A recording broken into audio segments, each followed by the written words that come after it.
Hey guys, welcome to another video. I'm Maxie Aspie, and today I'll be talking about autism and driving. So my experience of driving was very odd because when I was just about to learn to start driving, I then had an epileptic fit. So I wasn't actually driving at the time, but I was just about to start thinking about learning to drive, and I had an epileptic fit.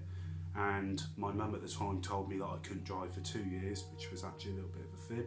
I could have started to learn to drive 6 months later after my first fit. However, she was very correct in doing what she did because it was coming up to 2 years, and I then had another fit 2 years later. And that obviously stopped me driving for some time because I was very scared to start to drive in case I was then going to have another epileptic fit. And two, I was very scared of learning the process of driving, knowing the rules, remembering the rules, and knowing what to do in a situation where I might not be prepared for. And that's the reason I'm talking about it today, is because there might be many autistic people that want to start driving, want to start learning, and may feel like they don't know what to expect through that experience. So today I wanted to talk about my experience of learning to drive and how I found it. There's always two sides of the test that you've got. You'll be asked loads and loads of questions about driving, what rules there are, what you should do in certain situations, and how you should prepare for those situations if they was ever to happen in your real day-to-day life. And then obviously you've got the driving test itself, where you'll be sat next to an examiner, and they will be examining how you act on the day, how you perform, and just really examining how you drive. Now, what can make this really tricky for an autistic person is a lot of things in the test are always subjective, and they are always things that actually you might not actually do in real life. What I found when I was doing the test is you'd answer a lot of things actually on the basis of how you should do something, but in that real life situation you may not react or do what they actually say you should do.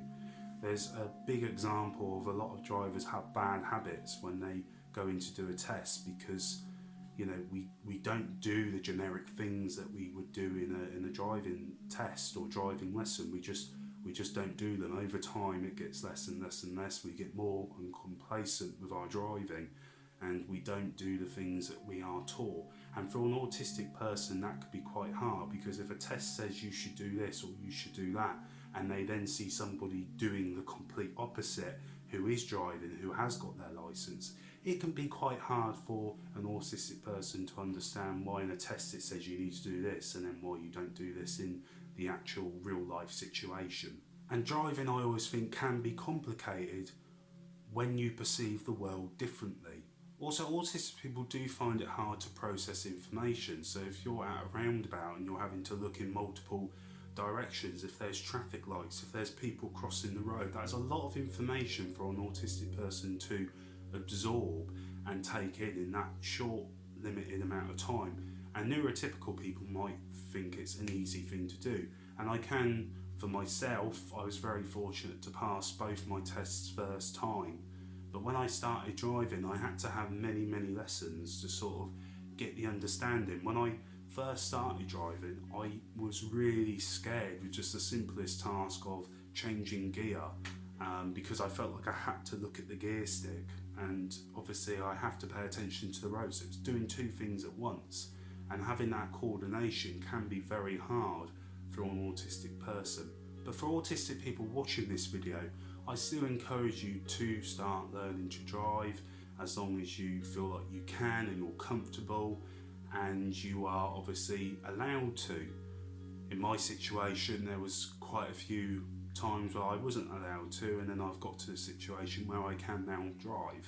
For people out there, it does give you that freedom, and at the same time you will pick it up, you will learn it. It may take a little bit longer to process and take these things in, but you will eventually get to the point where you feel comfortable in it, and don't ever feel ashamed because it took you a little bit longer, because it took me a little bit longer, and now I drive day in, day out, and you probably get sick of it after a while as well.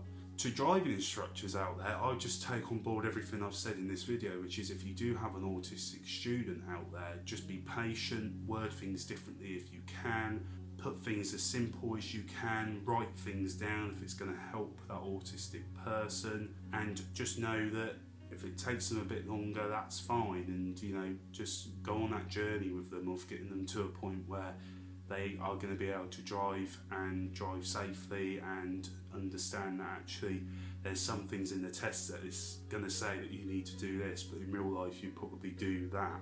And my driving instructor did that with me. He was very clear on the fact that in a test it will actually ask you to do that, but many people in real life do this. In the test purposes, you need to put the right answer, because it's more of a memory sort of skill and knowing that you've done your research of how to drive. But knowing that it's for test purposes and knowing in real life you might do something differently, or a lot of people do things differently, it's always handy to know, because for an autistic person it's very hard to split the two from, well, people do that in real life and people are supposed to do this. And that can be very tricky for, I think, someone who perceives the world differently to be able to establish those differences. But to autistic people out there, as I say, I always say go for it, give it a go, as long as you feel comfortable. Make sure you get the right instructor that's going to understand your needs and how you learn things. So guys, I hope you enjoyed this video on autism and driving, and please leave a like if you did like the video. Please subscribe, as it helps a lot. And guys, thank you for watching. Take care and goodbye for now.